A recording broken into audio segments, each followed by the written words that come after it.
to the cloud. Okay, good afternoon. I'm Carrie Sipp. I'm the Director of Strategic Partnerships for PACES Connection. And we're joined here today with someone whom I absolutely adore, have loved her work for about 10 years, Donna Jackson Nakazawa, to celebrate her 6th book. And, you know, how amazing is it that just as we're about to do this, she gets this big interview with CNN.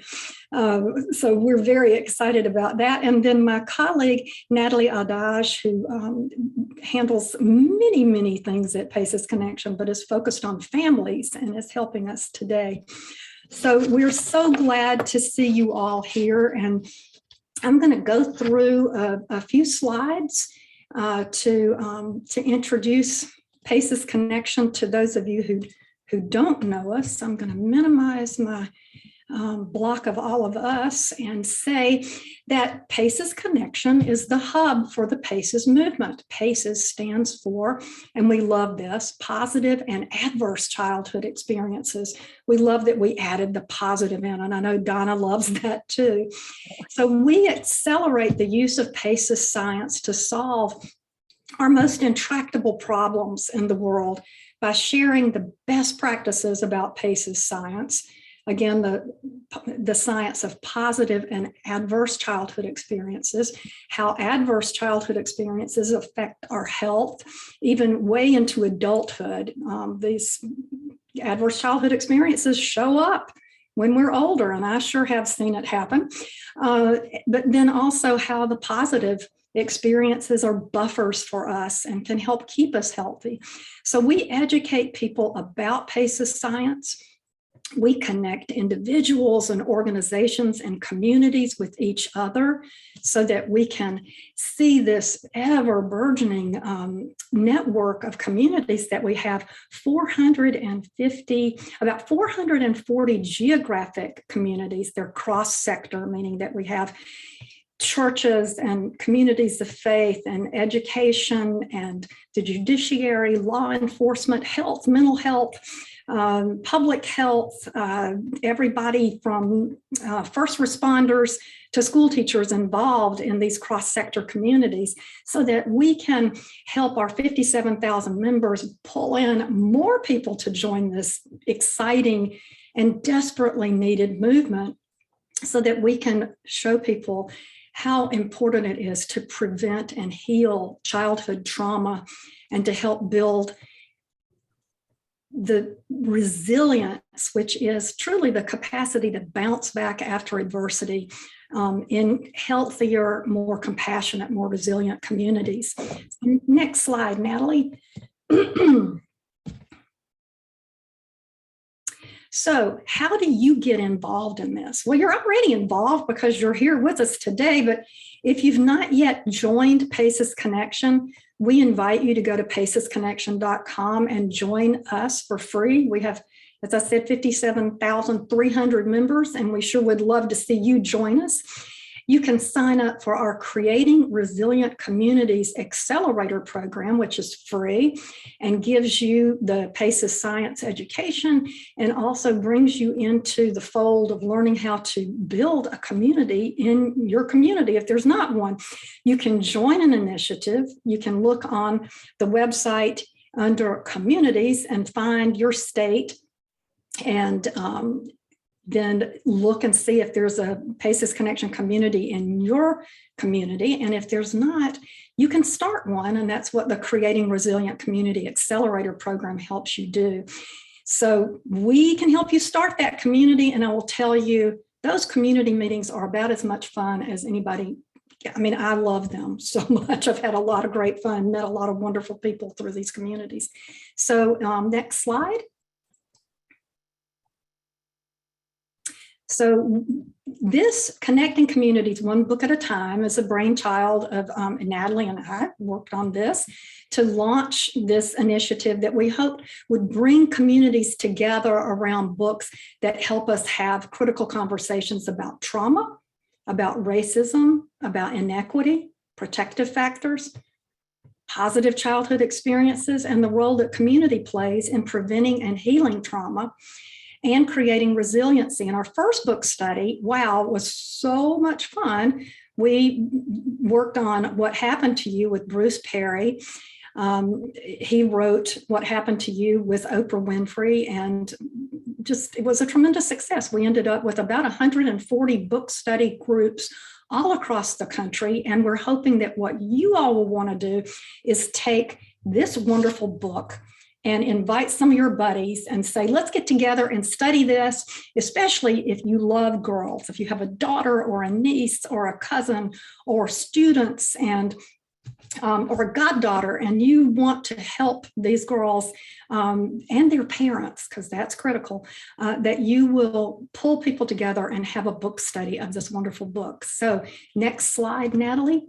I'm watching, make sure we're still on task here. So our agenda for the day is we're going to have a conversation with Donna Jackson Nakazawa and myself and Natalie, and we're going to then introduce the book study and give you some tips on starting your own book study and answer some questions. So without further ado, we'll get started here, and I will just admittedly be a fangirl and gush my brains out here and say, I love this book. Donna has written, it's really 6 other books, because there's one book that is a book study. I mean, a writing group study, but The Angel and the Assassin, I absolutely loved. Learning about a cell in our brains that can be our best friends or our worst enemies, and Childhood Disrupted, that really taught us so much about the neural pruning that goes on in the brain. Last Best Cure, Autoimmune Epidemic, how we are really set aflame by the toxic stress that we experience in childhood. And I have not read Does Anyone Else Look Like Me? But I know it must have been a winner, because, hey, you got to write 6 more books. But that's my fangirl gush, is that I love this book. I love the brain science of this book. I love learning that why girls today are maturing so much faster than they were before, and we're going to get to that. I love the brain science of this book, showing the greater impact of toxic stress on girls at these certain tender points in their lives than boys at the same age. That is mind-boggling to me and makes so much sense. And I love that in this book, we learn that we can do some things about it. But I wonder at the same time about the impact of this, especially on Black and brown girls who feel the pain of racism.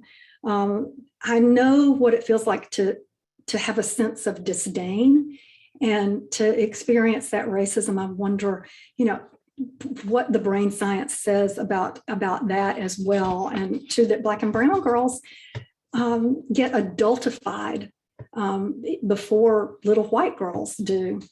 So that's another thing that we'll talk about. And I love how, Donna, you get into this book about how girls are losing their childhood. And that makes me so sad, because those years between like 5 and 9 and 10 and 11 and 12, when we could go out in the backyard and act like we were horses and make jumps, and we could build tree houses and have fun with our friends. It's very sad that we're losing those little girl years. And then loving the stories of Anna, Delicia, and Julia, and the protective factors, and loving that you worked with our mutual friend, Dr. Christina Bethel of the Child and Adolescent Health Measurement Initiative. I like to say that first instead of John Hopkins, because I think that's 25 years of work that Christina's done, and you really made it pay off in this book. And also your antidotes. I mean, the antidotes are, we have antidotes that you gave us, that you're giving us 15 ways to help prevent these problems with girls, to help girls get powered up with joy and wonder and their own sense of self. And then Natalie's got a couple of questions that she is going to ask, because she has teenage girls. And so just thank you. Thank you for your dogged determination as a journalist. We're always going to the women scientists first. to help highlight the great work of so many women neuroscientists and physicians and practitioners in all aspects of healthcare. Just thank you.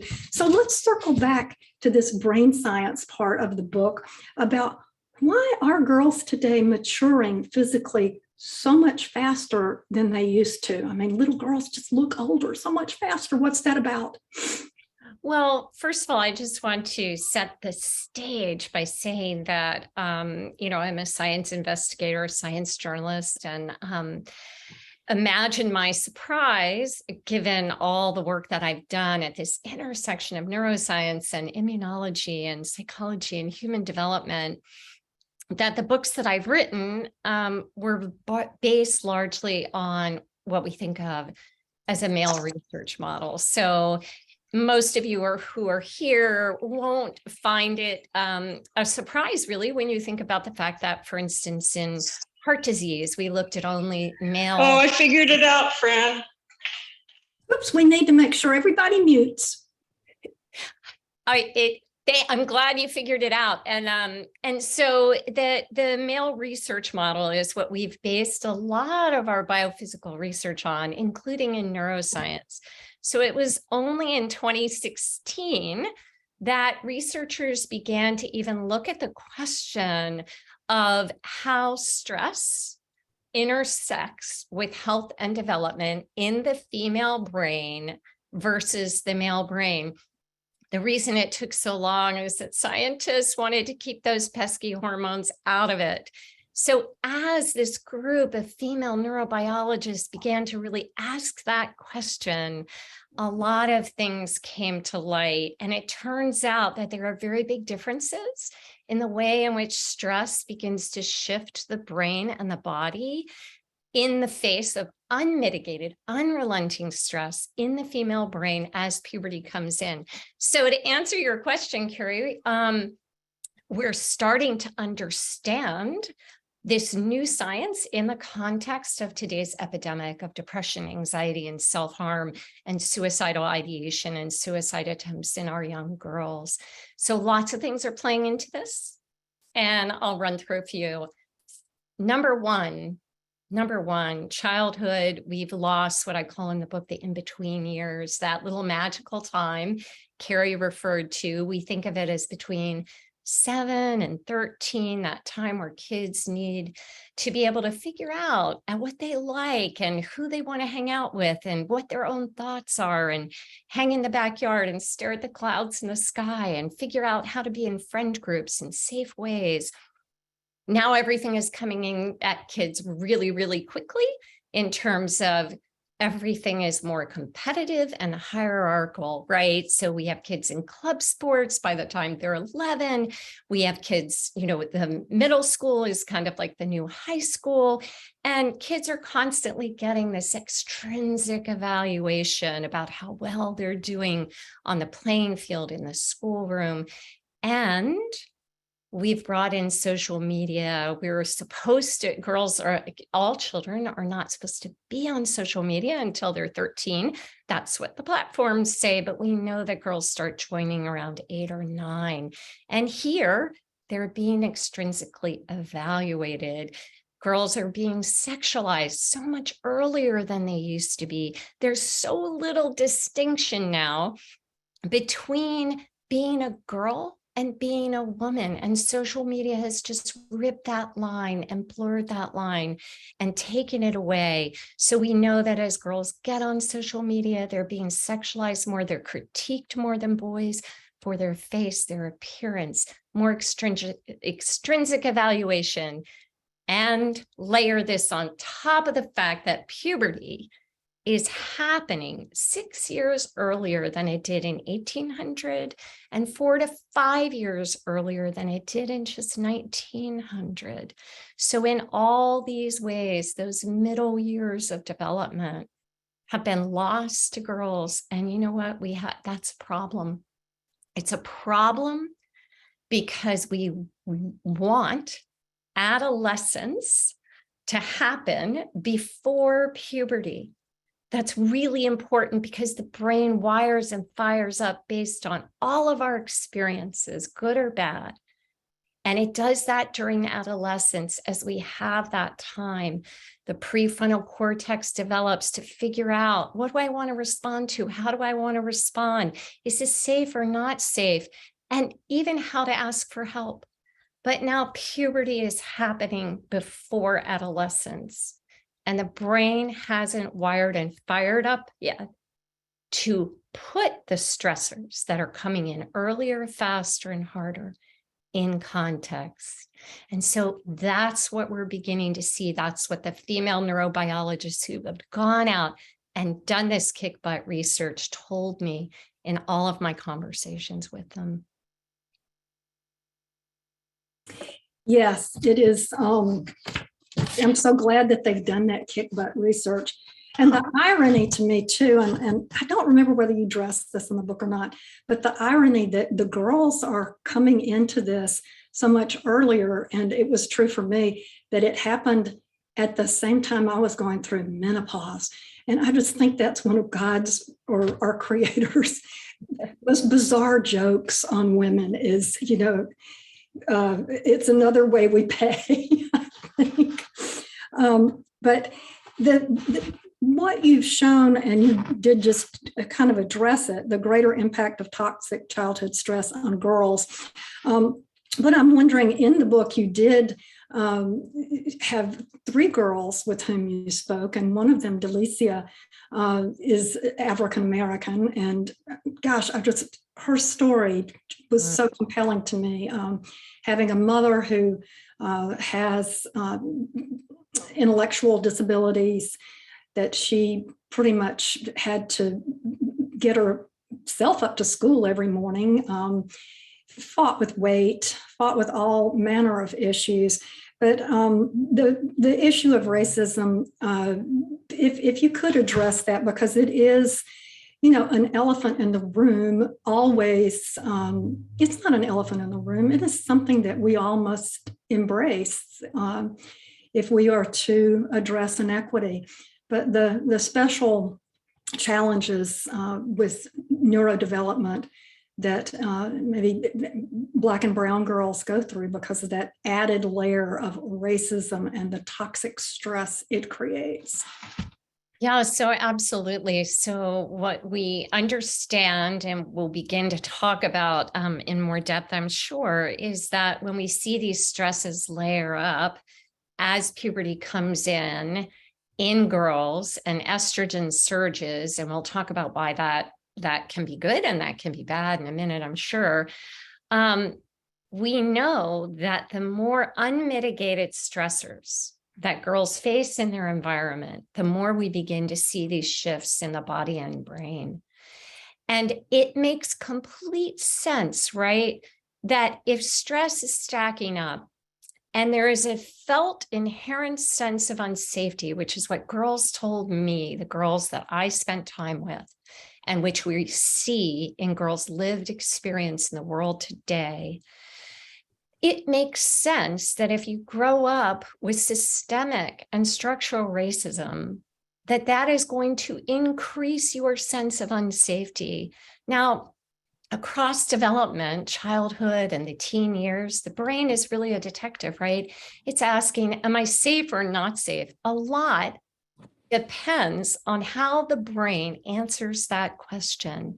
And if the answer is, I'm not really safe, whether it's by what's happening in your living room, at the kitchen table, on your street, in your community, in your school, in the world at large, then the brain, as it comes into puberty, begins to take into account, kind of like if you think of a computer chess game, factoring all of the past moves on the chessboard in as it determines its very next move. The brain factors all of that unsafety, all of that hardship, all of those threats in as it decides how to wire up for life, because the brain needs to know, what kind of world am I going out into here? And if the answer is a highly stressful, unsafe world, which is even more the case for girls of color, then the brain is going to wire and fire up based on this feeling, this certainty that it is not safe out there, waiting for the next bad thing to happen. And why wouldn't it, right? And that is a problem, because a brain that wires up for future harm is a brain in which we begin to see changes in the hippocampus, the prefrontal cortex, other areas of the brain that we can literally see on brain scans. These patterns are associated with depressive and anxious behaviors. So I hope that answers your question. Oh, but say this too, it's very, very helpful. But what happens to the brain that gets stuck in this flight, fight, freeze when this brain goes to school?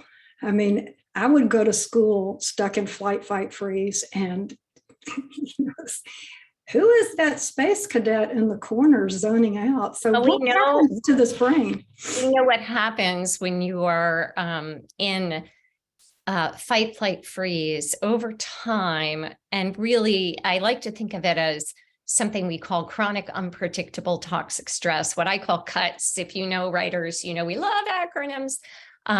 So CUTS are chronic, unpredictable, toxic stressors in kids' lives, meaning that stress is unpredictable, it keeps coming, but you don't know when. You don't know when it's coming. And we have really good evidence in research that chronic stress affects the brain very differently than expected stress. And there are reasons for that. But the way that it plays out for children is that over time, that begins to shift the stress response, which is very tied to our immune response, into overactivation. You could think of it, writers like analogies, right, as a garden hose, and you turn it on enough times, that spigot kind of gets stuck in that on position. And this resets a child's stress point and their well-being for life. Because when we turn that stress response on high through CUTS, chronic, unpredictable, toxic stressors, what we're doing is we're sending the message to the body and the brain that we need to gear up also on a physical level for potential harm. And when that happens, genes begin to shift and turn on in the brain and the body for mental health and physical health disorders. So as we are raising children and mentoring them, we really hope that we'll keep that dimmer switch kind of turned off, that gene dimmer switch that turns genes on epigenetically or keeps them turned off. I know I'm mixing my metaphors here between garden hoses and dimmer switches, but hopefully it's working.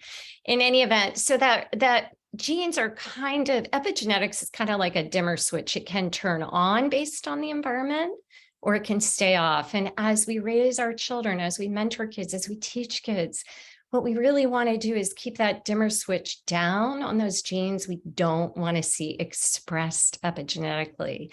And we want to kind of turn it up on the genes that build resilience and strength and autonomy and self-esteem. But when those stressors are chronic and unpredictable and never end, and kids go in the classroom, parts of the brain that need to pay attention and focus are turned off because that stress response is turned on. It's hard for kids when they're caught in chronic, unpredictable, toxic stress to even like see the light falling on the trees, to respond appropriately to friends trying to make friends, or join in laughter in the classroom. So all those parts of the brain kind of go offline to keep being prepared for the next bad thing. Right. And that is our brain's negativity bias, again, that wants to desperately to keep us alive. So what's trying to save us in the wild, so to speak, were we being hunted by a bear, is what is keeping that prefrontal cortex from being able to be online and learn and help us be protected by having these lessons. Our brains in this way are not wired to mix numbers and letters together. Algebra does not compute when we're offline, for a lot of people, I don't think. But I really appreciate that, and remember thinking that we're either wired for chaos or we're wired for peace, wired for health, or wired for distress. And the problems with some of that wiring for distress too is, and you go into this in other books about inflammation and how this sets us up for inflammation, and even some epigenetically, some people are more wired to have issues with autoimmune disorders, heart problems, all manner of other. Well, you know, Carrie, I just want to jump in here and say two things that come to mind as you're saying that. One is, as I write a lot about in Girls in the Brink, we've come to understand through recent research that social and emotional stressors are in fact the most likely to activate that stress response that we're talking about. And there are reasons for that. To explain, we would have to travel way, way, way, way back in time to when we were hunter-gatherers. And social cooperation was super, super, super important to our survival and that of our progeny. And so at the very, very, very first signs of being socially or emotionally excluded or dissed or made fun of, or anybody rolling their eyes about you over the communal fire, the body began to prepare for physical harm, because way back, the being dissed or left out, or in worst case, ostracized, meant you would encounter physical harm. So our immune systems have evolved over millennia to prepare at the first sign of social distress and emotional distress for physical harm. And this is really plays into what we're talking about here today. And then estrogen comes in at puberty, and it makes all this much more complicated, as I'm sure we'll get into.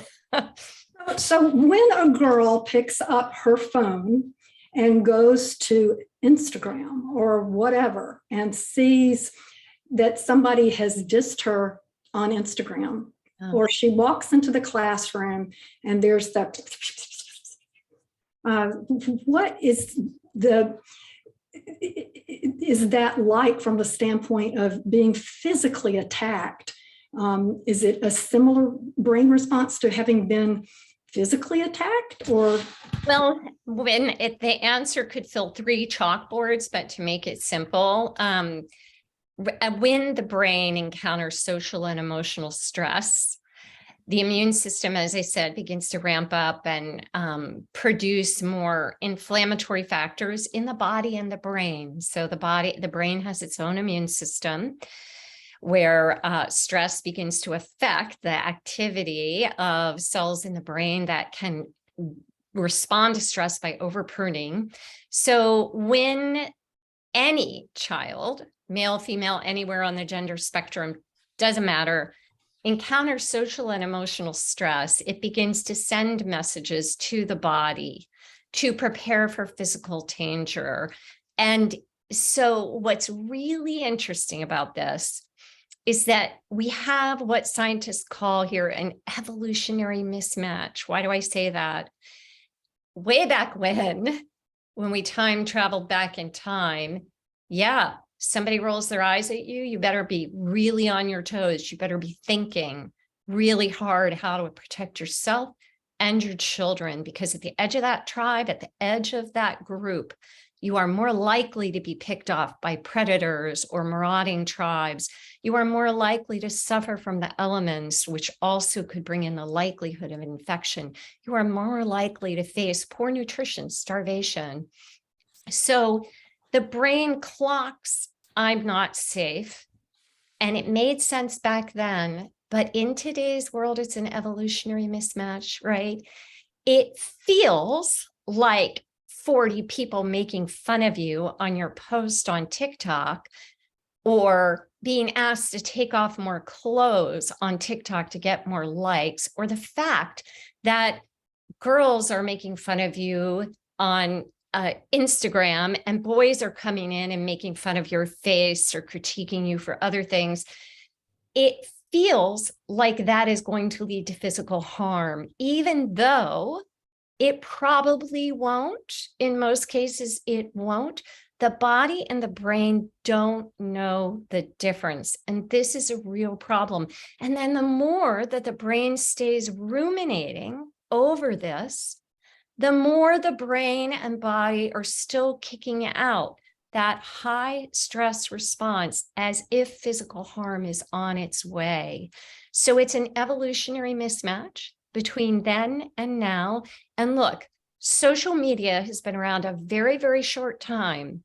Our brains wired up this way in community long before social media came on the scene. And over time, even a very well-loved girl's sense of herself, the good things we might be saying at the dinner table or the love she has from her family and friends will begin to diminish in the face of this ongoing extrinsic evaluation and critiquing. Right. And now you give us some wonderful ways that we can help girls stop the rumination. And it really starts with us as parents. And talk a little bit about how we as parents, if we're ruminators, it's likely that our daughters are going to be ruminators. So we got to start with ourselves. Will you say a little bit about that?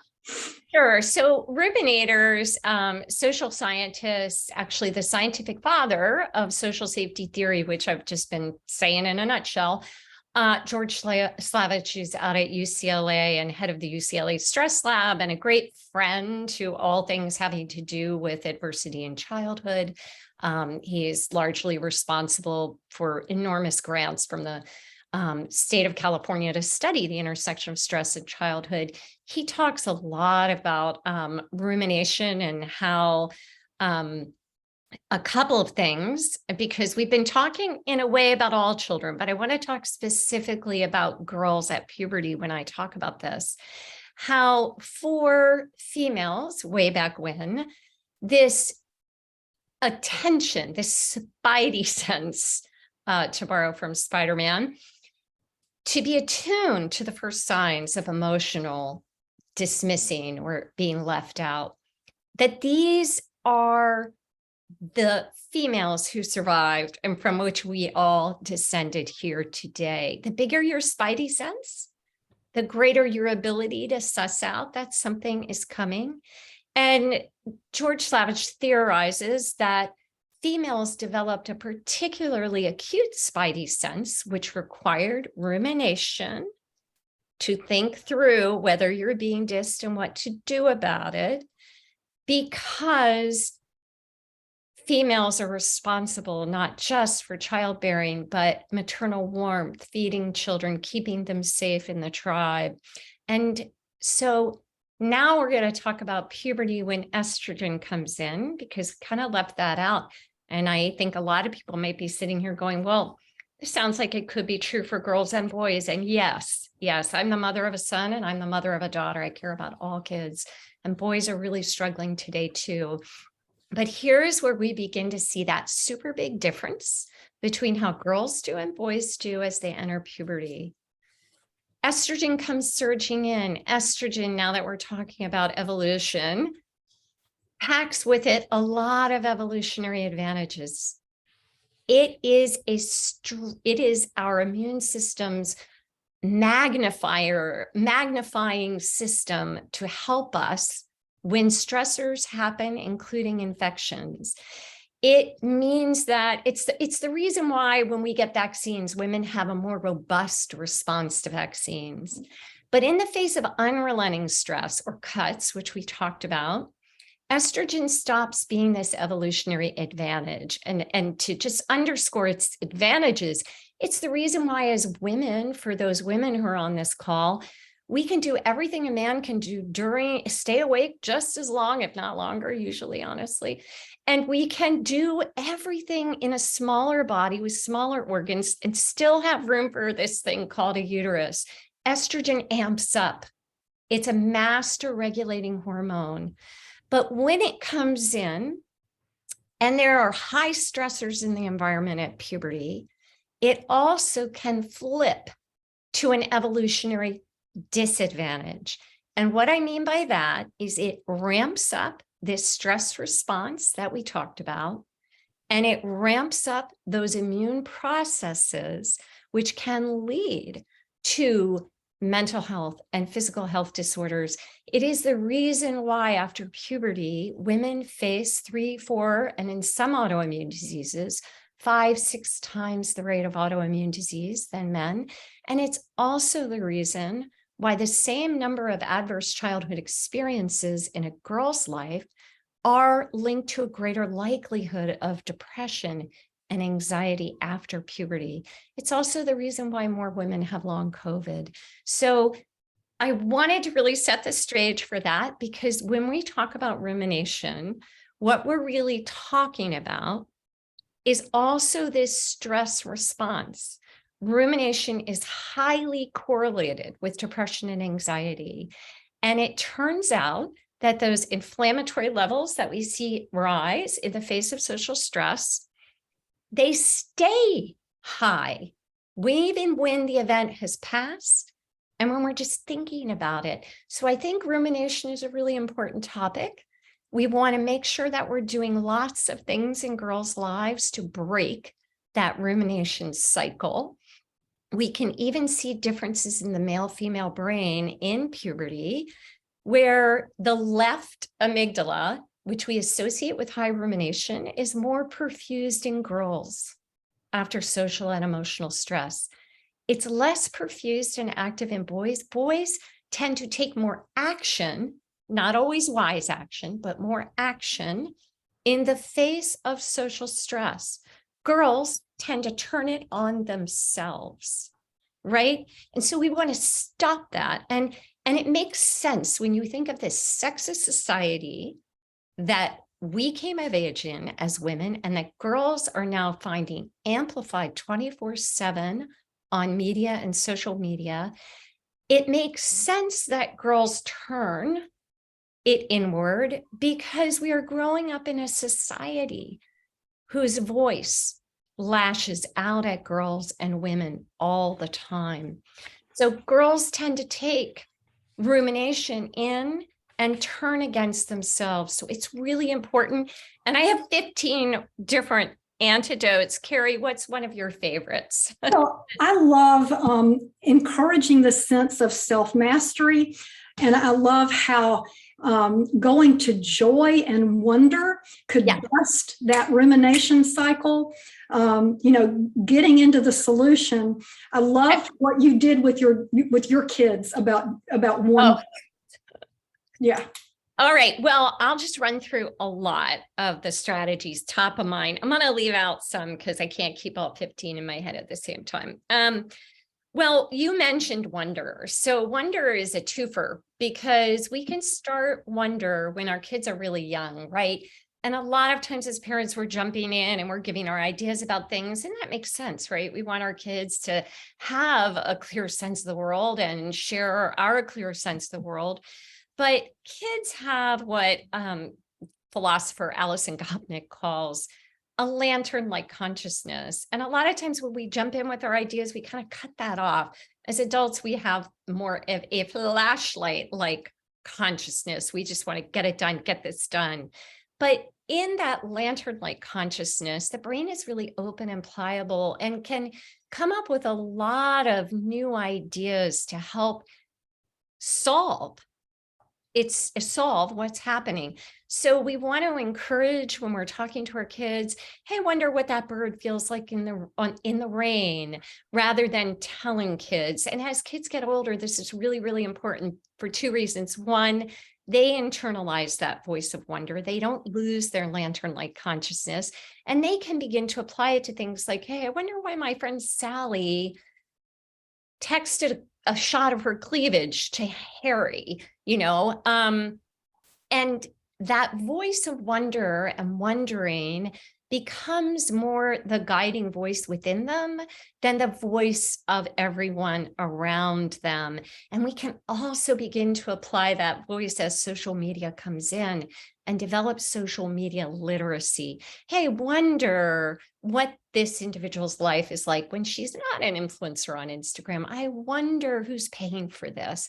I wonder how this platform makes money, and begin to put a conversation that distances our children a little bit from this hard, fast, hot world that's heating up environmentally, socially, and politically, and coming at them very quickly, and put a little bit of a spacer there so we can keep some of those breaks engaged. So that is one of the 15 antidotes. Yeah, I loved developing a voice of resistance. Yeah. When Julia was able to say to her dad, let's not have the creepy uncle over if he's going to be staring at my breasts. Maybe it's not about me, it's about him. Yeah, I love that story. These girls are so fantastic. And I just fell so in love with them in this process. But yeah, I talk a lot about reverse engineering sexism, right? Because we talked about this sexist voice that we all come of age with in a country where a lot is happening around women and women's bodies, and women still can't be president. And girls internalize the societal voice in addition to the voices on social media or the voices in any negative voices in their communities. So I talk a lot about reverse engineering that voice. There's some simple ways to do it. We know statistically that half of girls don't feel comfortable talking to their dads about difficult issues, right? And so being able to blow off your dad in the kitchen. Now, I've raised a son and a daughter, and I have lots of friends with lots of kids. And I think most mothers who are on this call would probably agree. I'll just raise my hand. I'll be the first. My daughter definitely feels more able to come at me than she does my husband. And my husband's not a scary guy. He's the nicest guy in the world. But somehow this internalized sexism happens in our own homes. So one of the things I write about is making sure your daughter knows she can blow off her dad, and not in a horrible way. We have to have limits. All the things we do for kids have to include limits, but to disagree with him the same way she might disagree with her mom. And the other is when we have people coming into our lives with creepy sexism, and it's safe to speak back, model this for your kids, for your sons and your daughters. Creepy uncle is watching TV with you and says something, or maybe he's not creepy, maybe he's just a jerk. Oh, that girl playing basketball, she would look a lot better if she was wearing a bikini. Just be real quiet and say, what? And let him repeat it again. What? And let him repeat it again. Or if he can't stop, what, you telling me that's sexist? You being so sensitive. I don't know why I'm putting on this accent, honestly, but, it says, it's working. Maybe he's, you're being so sexist, and you say, well, or you're being so sensitive. Well, that's what people say when they're being insensitive. And, well, you feel it sounds like you're too busy to talk about. Yeah. My daughter and I are too busy breaking the patriarchy, dude, to sit here and listen to this crap. Now, again, and I have like 50 examples in the book, but one thing I want to underscore is we want to make sure we teach our daughters, especially, to only do this when they're safe, right? This isn't when you're out alone on the street at night, or if you're feeling unsafe at a party at college. This is in situations where you feel safe. And what I learned from the girls who were my teachers in this book was that doing this changed them inside, right? It began to change. And over time, we know when we change our responses, we stop ruminating, we take action. And there are just so many different actions we can help girls take so that we break their automatic responses to the stressors that are coming to them. And we bring down their body and brain stress machinery, because as the world grows more toxic, this is really important, we need to bring in more ways to dial down that body and brain stress machinery. Right. And I do love that you talk so much about the positive childhood experiences. And I would think that for a girl to see her mother defend herself and her daughter in that way, or for a girl to be able to defend herself in that way, in a safe environment, would be a positive experience because, and we've talked about them being able to talk to families about feelings, your family members, being able to blow off your dad, in a way that's safe, knowing that your family stood by you in difficult times, feeling safe and protected by an adult in the home, your mom, knowing you can go to her at any time. A sense of belonging at school, that one's tough. Feeling supported by friends. I love the ones that happen in community, because I think we can teach those. And I think you talk about, maybe how we can do more of that in community. And we can talk about that more as we go through the book club part of things. But Natalie, you had a couple of questions, and I know we're a little behind, but I want Natalie, because she's got— That would be my fault. I tend to No. answers. I ruminated on the brain science too long and didn't get to solutions. That's me. No, we'll have lots of time in the book club. Okay. All right. So Natalie, you've got 2 teenage girls at home. You're watching this in real time. Tell us what questions you had as you were reading this book, which I know you loved as much as I did. I mean, we both talked about Absolutely. it. Yeah. No, absolutely. It was so timely for me. I have a 15-year-old and an almost 18-year-old. And what I really appreciate that you wrote this. And I'm lots of notes I'm going to share with my husband. But one challenge that you mentioned in the book that I really related to in my children is the drive for perfectionism.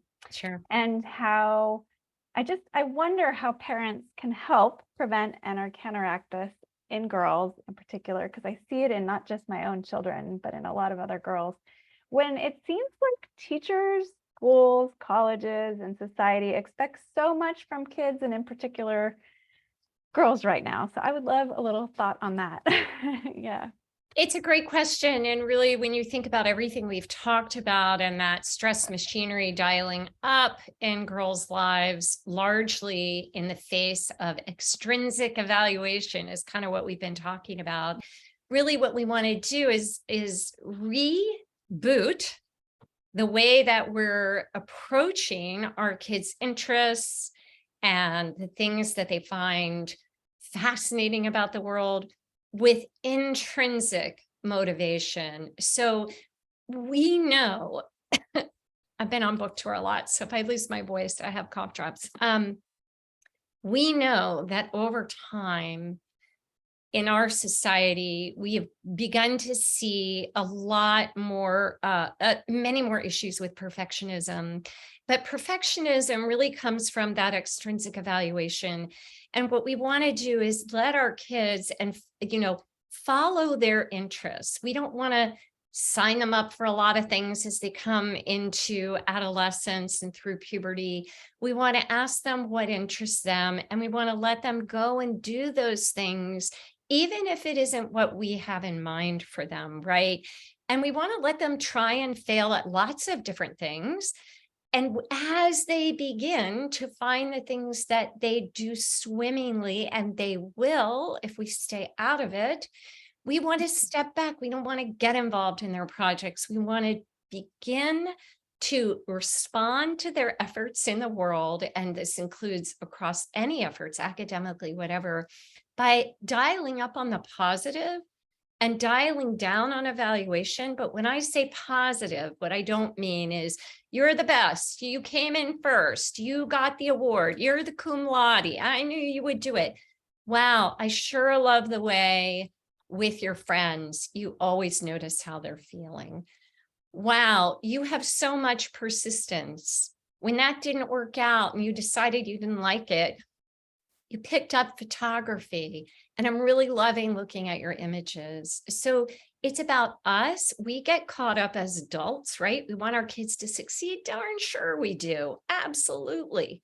There's no fault in us as parents for wanting that for our kids, but we have to step back with lantern-like consciousness and not have that spotlight on everything that our kid is doing and how it will factor into whether they get into this college or that college, and begin to look at things through their lens. What we really want here is for them to be good humans, right? We want them to grow up to be good humans.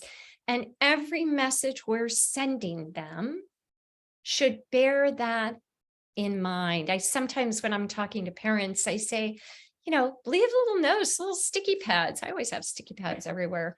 And write little notes to your kids as if they might find them if you are no longer here. And that kind of sets the tone for what we're going for here. And when we do this, our kids will find their passions, and through their passions, they will find their autonomous voice and something that we call a sense of mastery. And something else will happen too. They will find in their community, their avatars, other grown women who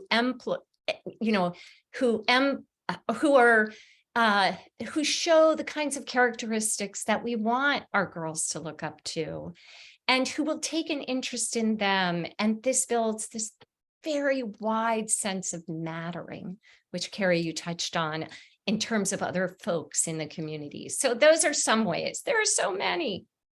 Right. I loved the identity project. What you just talked about, if we can help them find an identity project, as Julia did, as they all did, as Delisa They all did. with her poetry and slam poetry, coding, and civil right justice, yes, absolutely, social justice. They just went out and kicked butt, and as they did, they began to also help themselves through very pernicious periods of anxiety and depression and self-harm. The mastery. Yeah. Natalie, what's your next question? That was great. Thank you. I took a whole paragraph full of notes.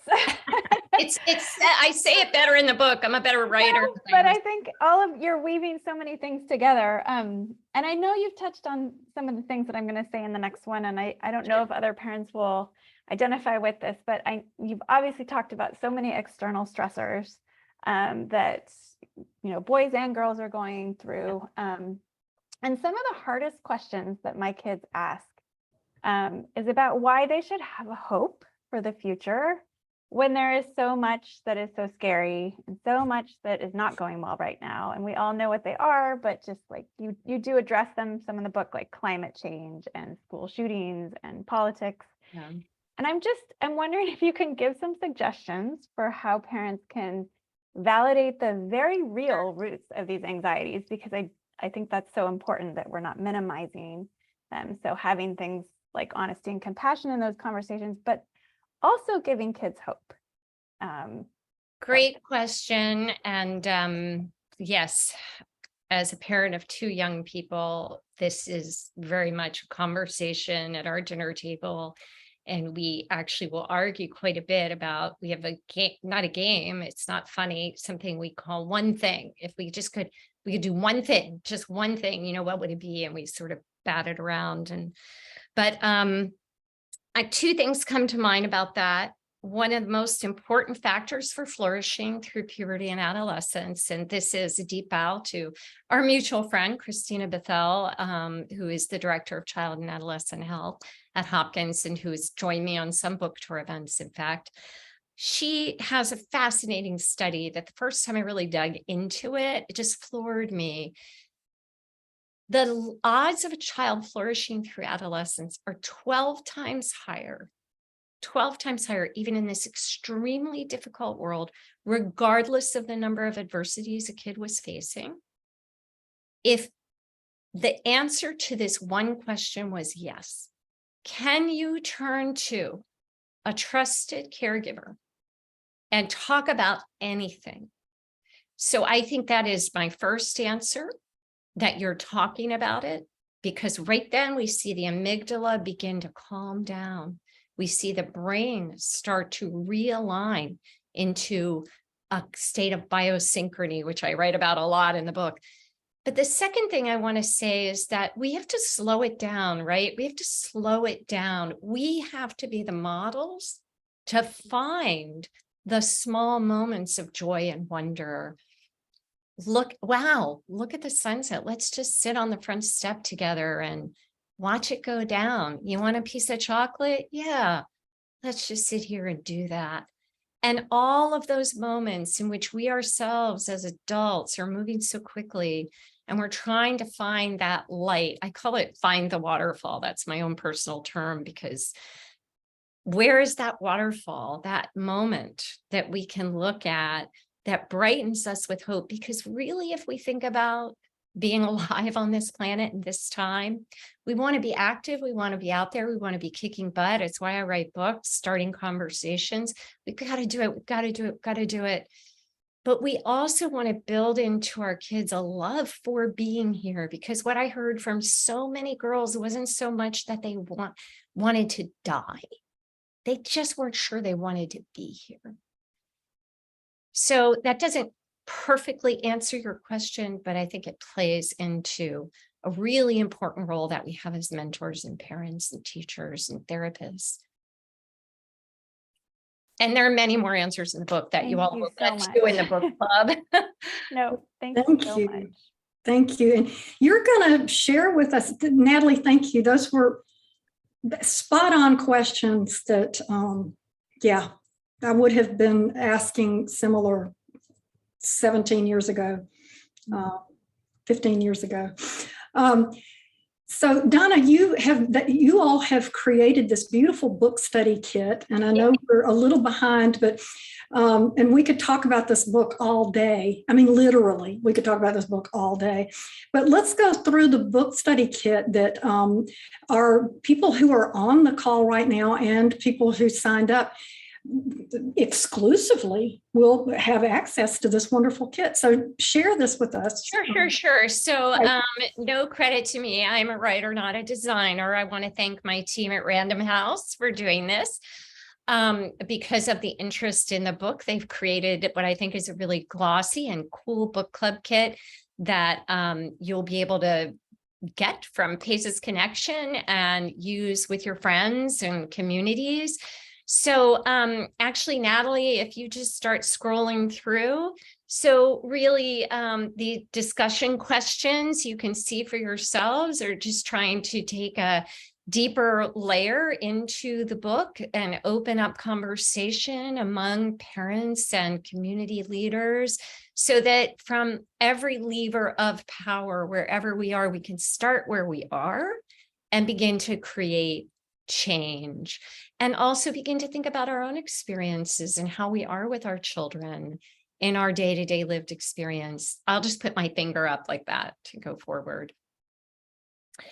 We go through all the principles as well. So you can see here the different antidotes that I address in the book, some of which we touched on, and really trying to dig into them so that you can come through this book club experience by actually beginning to see a shift in your own home or living room or classroom, or as a therapist or as a physician. I've been doing a ton of work with pediatricians and so on, and really make it actionable and find out from each other, how is this working for you? How are the words on the page translating into those really critical conversations? More of the antidotes, again, this is self-explanatory. And then kind of talking about what resonated for you the most, what really surprised you here, and what resonates as you move forward to take this into your community. And then we have these very, just reminders about the types of stressors in girls' lives that we're looking at here. We traditionally think of stressors in kids' lives in 3 categories. In this book, after talking to really the leading neuroscientists in the world, we agreed, these leading experts and myself, to add social stressors as a 4th domain. and to also remind communities, as I do in the book, but again here, of the importance of these positive childhood experiences and how important it is that we wrap up our work with this book by bringing those into young people's lives. And this is a Q&A with me that that the Random House team did with me. It really just runs through what is already in the book, but in a more sort of quick back and forth. It's a great kit. And this, And we just have some downloadable infographics for you to use as you see fit. You know, have at them. There are 2 more, Natalie, if you want to look at those. And you please utilize these in your communities. And then I think, I'm not sure, maybe that's it. Oh, and how to find me. I'm easy to find with Donna Jackson Nakazawa. You can find me, my website, Facebook, Twitter, Instagram, and trying to use social media as a force for good. And wow, that's it. what a concept, using social media as a force for good. We love that. We're going to get to everybody's questions in just a minute. Well, maybe not everybody's questions, but we're going to get to a lot of questions in just a minute. And I know there are some really good ones in here. But we're very quickly, and we'll make up some time on this one because you'll get this document as well. So what we're hoping is that all of you on this call will say, I'm going to start a book club and I'm going to find the 10 best buddies I've got in this community because we know our girls are hurting and we don't want them to. We want to empower them and help them learn how to be friends with each other and give them positive community traditions and be one of those 2 caring adults that can absolutely change the life of a child by starting this book study group. So think about who you'd like to have in your group. Is there somebody you want to partner with as a co-leader? Maybe somebody, you know, that lives in your street, or because we're not confined geographically, somebody in your family all the way across the country, or maybe you'd be like I am and you wouldn't want to necessarily involve your family, but somebody who's a very dear friend. So think about who you want to have in your group, how you'd like to meet. Do you want to meet online or in person? I've done them both ways. There are benefits to both ways. How many meetings do you want to have? We've seen book studies that went for 10 weeks. We've seen book studies that only met one time. So think about that. And also, where would you like to meet if you're not going to meet online? Is there somebody's house? Will you rotate it? And so we'd want you to, and Natalie will put this in the link in the chat, our girls on the Brink registration form, because we'd love to keep track of how many book studies there are. And then a real important part of this is being able to handle emotions during this, because you know, this may bring up some things that you experienced as a teenager. And so to have a plan as to, you know, how you might handle a challenging emotion, creating a safe space to welcome sharing, but that not everybody's going to want to share on all topics. And maybe people won't want to overshare. I've heard it said that we want to share it like an avocado, share the outer skin with everybody, share the pulp part with people who are very close friends, and then the seed, well, no, we keep that one very close to ourselves. So that's just one little model of how we might want to share, and then anticipate some possible responses if somebody seems to be having a hard time. Maybe you have a list of therapists or a list of counselors or a list of resources that they can go to. And then with this, researching information on local agencies that can provide support if somebody needs extra help.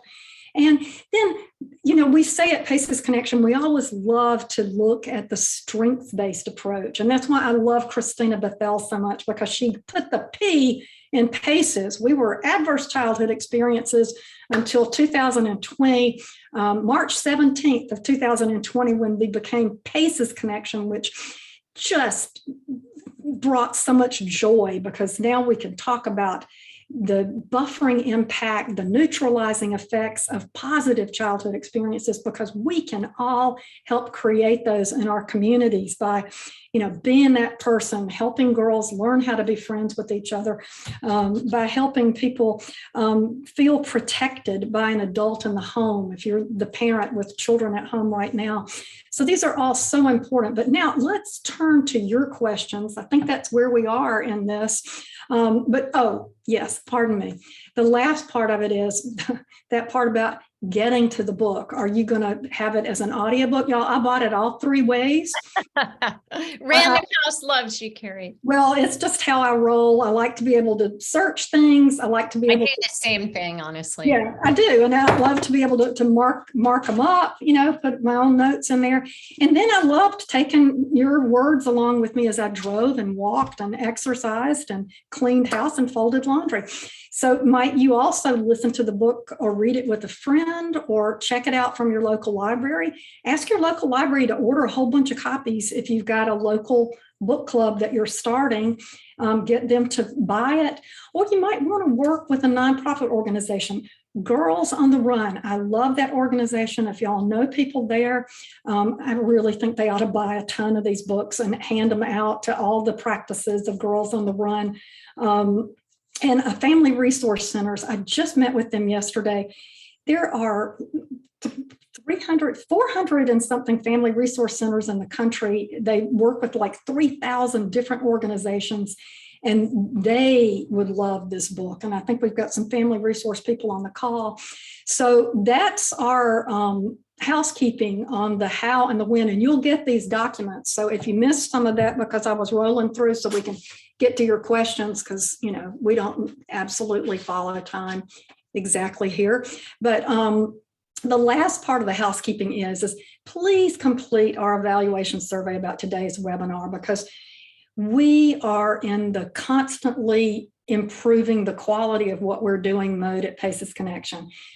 If you didn't like the way this rolled out, please let us know so we can change it for the next time. Anything about it. We want to know what you liked and what you didn't like, what could be better, because if we don't measure it, we can't change it. And that's how we go, right? Natalie, have I left out anything? Got it all in there? Okay, great. Let's roll to your questions, because y'all got some great questions.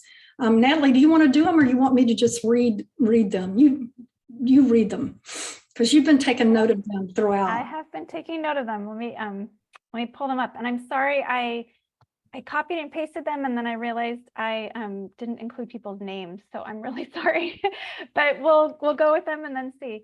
So a couple questions are actually related to whether and how a book club could be facilitated with teen girls. So a couple people asked about that, wondering if there could be a mom and daughter thing together, if it could be really deeply healing, and if there is a certain age that you would recommend. So I'd love to hear some thoughts on that.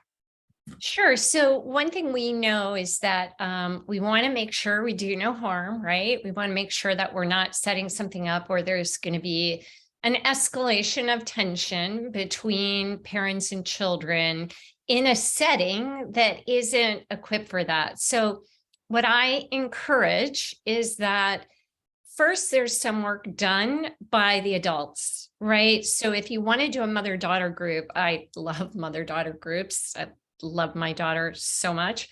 That what you would do first is have a couple of meetings as the moms, right? Or as the parents, however you're doing it. And that you kind of talk a little bit about some of the stuff that involves your own behavior, because we kind of skipped over it in the beginning in this talk, but there is a whole section of the book which is really looking at the link between your childhood experiences, right? Because those really inform your set point for well-being. And we know that when we've had a lot of adversity, we tend to be more likely to have our brain go offline during high stakes parenting moments. So there's a lot of work to be done there. And then once you've sort of taken on I think it's that chapter 10. This is terrible. Chapter 10 or something. In terms of you building that sense of connection with your child, do that and then invite the young people in for some of the later chapters and discussions when you're in that place to be that attuned listener, to be that parent offering, parent-child connection and attunement in the ways that I take you through step by step in the book. So do the prep, do the housekeeping in yourself, so to speak, so that those conversations are more meaningful and helpful to your daughter and to your relationship over time. Love that, because there's so many in the antidotes. It seems like they would really enjoy getting into, and also that they could relate to Julia and Delicia and Anna. 100%, but do it safely and wisely. Exactly. That's great. Another question comes from somebody who's asking about the hormone surge and how taking birth control pills, and noting that many girls are taking birth control by about 14 or 15 years of age, and what that might do to the hormonal surge that you talked about. Well, it's interesting. So I don't want to speak too much to this because my dear friend, neuroscientist Peg McCarthy, who's chair of neuroscience at University of Maryland, is literally the world expert on this. She's sort of the scientific mother of sex differences and sex hormones across development. So I think what she would tell me, I'm channeling my Peg here, is we don't know everything. We're figuring it out. Remember when I said we just started asking a lot of this in 2016? It takes 3 years for researchers to do research and another 2 years for it to come out in journals. So we literally have started to see this understanding unfold in the past 24 months. That's not a lot of time in scientific history, people. It's a minute, it's a second ago. And so it's interesting. I don't want to answer this. I want to say that I hope we begin to understand that better. But I think that that birth control can even out some of these surges, but I am not sure about the way in which it causes an overall additional surge. I'm not sure that's the case. And that's all I'm going to say, because what is the first rule of being a journalist? Don't say what you don't know. Cool. Well, thank you. There's another question about the impact of having many of the messages that you were talking about coming from, moms and women, and whether it would be even more influential if we could get more men to give these messages. So maybe you can talk about that kind of relationship. So it's interesting. We know that girls tend to feel less supported in family life than boys do growing up. And I think it's because of the messaging, a lot of which is unconscious. Again, we're all doing our very best as parents. I wish, let me just be real here. I really wish I'd written this book when my daughter was 9 instead of starting it when she was 19. So if I had known then what I know now, a lot of things would have been different. And I think that she would have had a better experience. So I don't say all these things like I know. I had to spend 2 years in the trenches to know what I know, but I totally agree. And I even was thinking, as you were talking about the book club groups, we want to get the guys in these book club groups too, right? So for every group of women, who start a book club group, think about starting a group with some men in it, because we want this message to sink in. And as I write in the conclusion of the book, what I want for girls is that men at every lever of power ask themselves, if girls don't feel safe, what can I do about it? Whether you run a big tech company like Meta, or you're just a jerk while girls are walking by a construction site on the street, or you're one of those professors in college who lets guys hijack the conversation in class, because we have a lot of good evidence that boys talk more in college, even when students are asked to raise their hand. So wherever you are at your lever of power as a man, that you with this understanding that girls don't feel safe in the world we, the adults, have made for them, that this is really a problem for their growth, health, and development, that you ask yourself, what would it look like if the girls that are in my circle of influence always felt safe? And that's going to have a lot to do with what comes out of your mouth, just saying. What a great way to look at that with the men, because if they're not part of the solution, then they're part of the problem. And that'll get them to be part of the solution. There's another question about if you're familiar with the impact, positive or negative, of anti-anxiety or antidepressant medications on pubescent girls.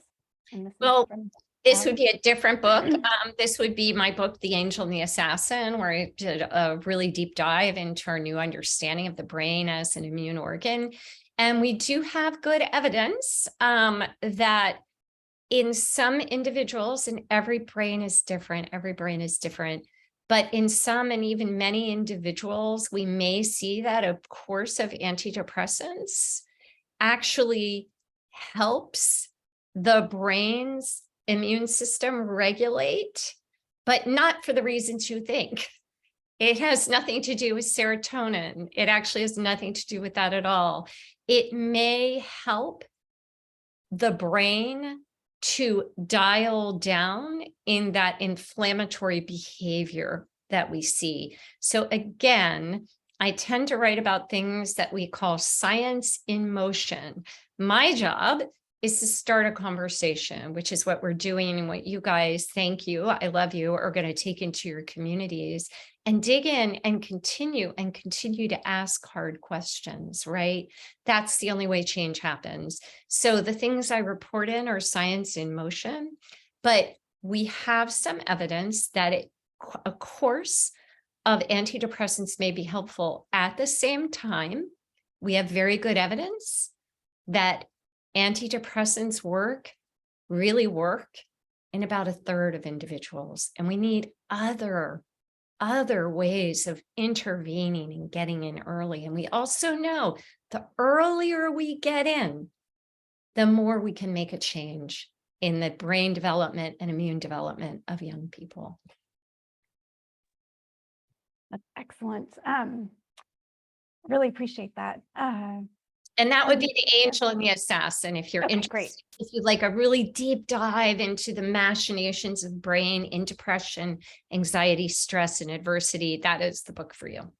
Excellent. Thank you. There's a quick question about Peg's last name or Peggy's last name. Just want to make sure. Peg McCarthy.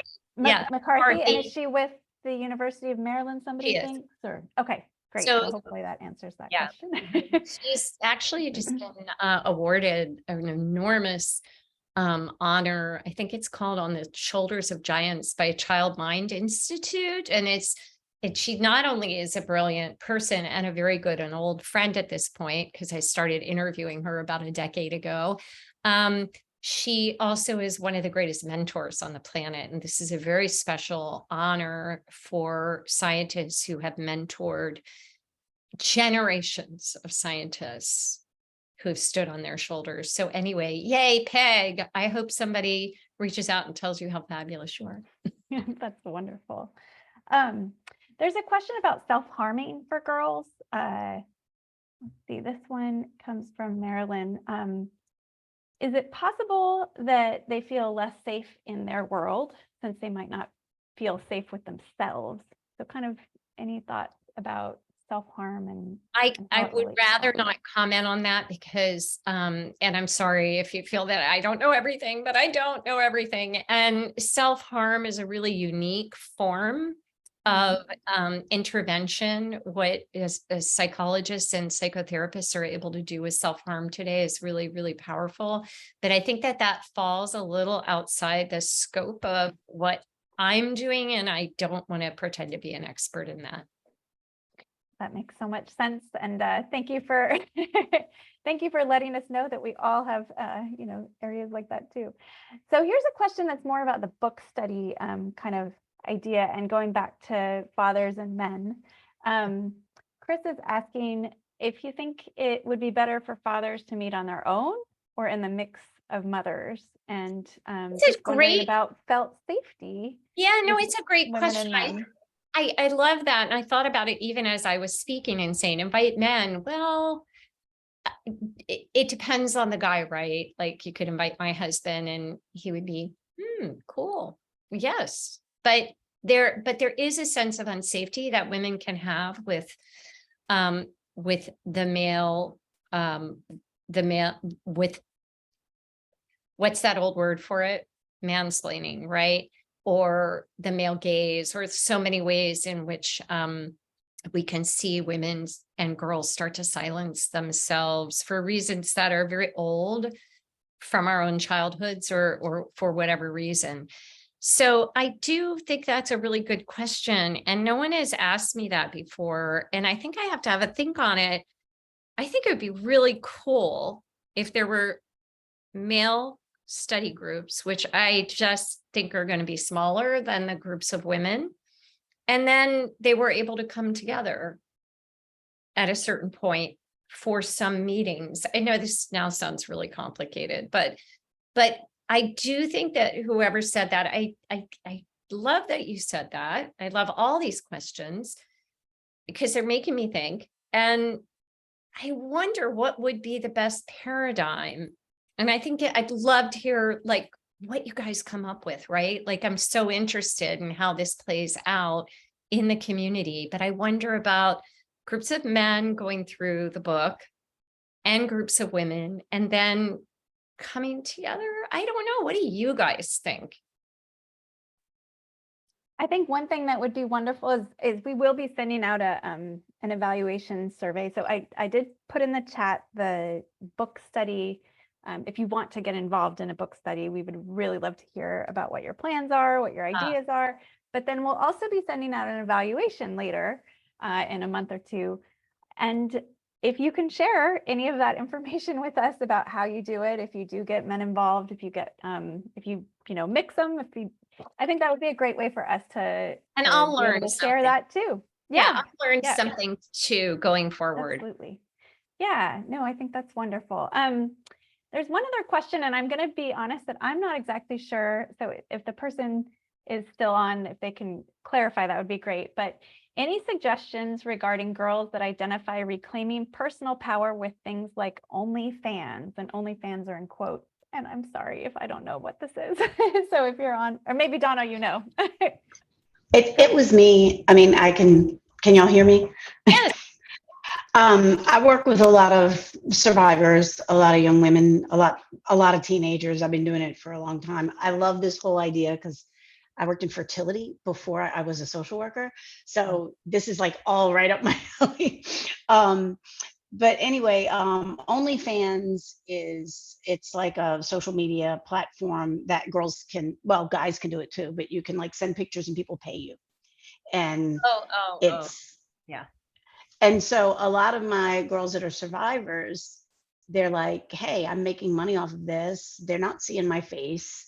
They're just paying me. They don't know who I am. And I had one young lady who tried to explain it in such a way. She's like, hey, Miss Lisa, did you ever sit in a bar when you were my age and let some guy buy you drinks all night that you had no intention of giving him your number? You had no intention of dating him, but you let him buy you drinks all night. And I was like, I did. And that's kind of like what they equate it to.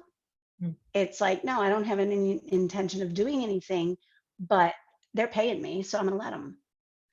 And I just didn't know if your research with social media, if you guys had touched on anything, because it blows my mind and I don't know how to combat that logic. Well, I think that first of all, I feel really sad when I hear that. I feel really sad having raised a girl and also the many, many girls, her friends coming through the house, that sense of going on vacations with us, just that sense of already being under the male gaze and how it takes you out of yourself and your sense of embodiment and connection to yourself. And so it seems to me that this is one more way of disembodiment by becoming an image for sale. And we know that that's not good for girls to feel disembodied from their own body. We want them to have a sense of embodiment. So I feel really sad when I hear it, but I don't feel judgy, because why would I judge? It's not, you're working with these girls every day, and girls have suffered a lot of harm in our world. And it's not for me to say what's right or what's wrong for an individual girl. It's only right for me to say that we understand that this disembodiment through being evaluated for your body under the male gaze is not healthy for identity and development. And I think that's how I would leave my answer.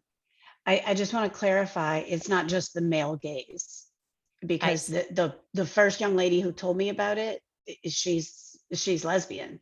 Okay. And so these are other women. Absolutely. Yeah. Still, it's the extrinsic gaze. It's an anonymous body part, which has upped your value.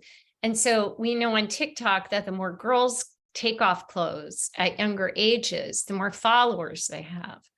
So I think there's a similarity there. And we begin to see with that extrinsic evaluation, a loss of that sense of autonomy and mastery and identity, which we don't want to see during these years.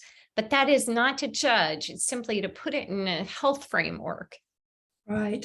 And it's and here I'm not the expert, but the further objectification. And when we play a part in objectification, I share the sadness. And one thing I feel sad about this, how is this for a segue, is that it's 4:29. And so our time is up, which just, how did that happen? I mean, honest to God, I could go get another cup of tea and sit here with you guys for a long time. But what I hope happens from this is, first of all, that you'll look for those 3 little dots down in the chat and save the chat if you'd like to do that. And then also that by saving the chat, you'll have the links to the documents that we put together for you, including the link to Donna's beautiful book study guide. No, you won't have that, but we'll send that in the email. Thank you, Natalie, for keeping me on track. And that you'll look for the email from us. We will saving this recording, and we'll be sending it out to the people who couldn't attend and to you all as well. And in that email, there will be the links to the documents. So if everyone will join me, I'd love to just do this. Go to your little reactions and put a heart up for Donna Jackson Nakazawa, just like I just did, if you can. And we'll take a picture of that and save that, because it'll be so sweet. And Donna, thank you again. You're a hero of mine. I do love The Angel and the Assassin. It did just absolutely rock my world. But this book I love so much as well. And I love your ending, because there is hope. And I love your partnership with Christina Bethel on the 7 positive childhood experiences. And everything about this book, it just brought me great joy. So we want to hear from you guys. Let us know how your book studies go. Let us know you're doing book studies. Join Paces Connection. Take this out into your communities. Use it as a way to build community, because y'all, community, Christina Bethel says it, we're the medicine. And community is, as Dr. Bruce Perry says, community is the antidote to trauma. So with that, I will say, thank you all so much. Let's use this beautiful book, and Thank you. We'll love hearing from you. And with that, goodbye, good afternoon, take care. Thanks for the work you're doing.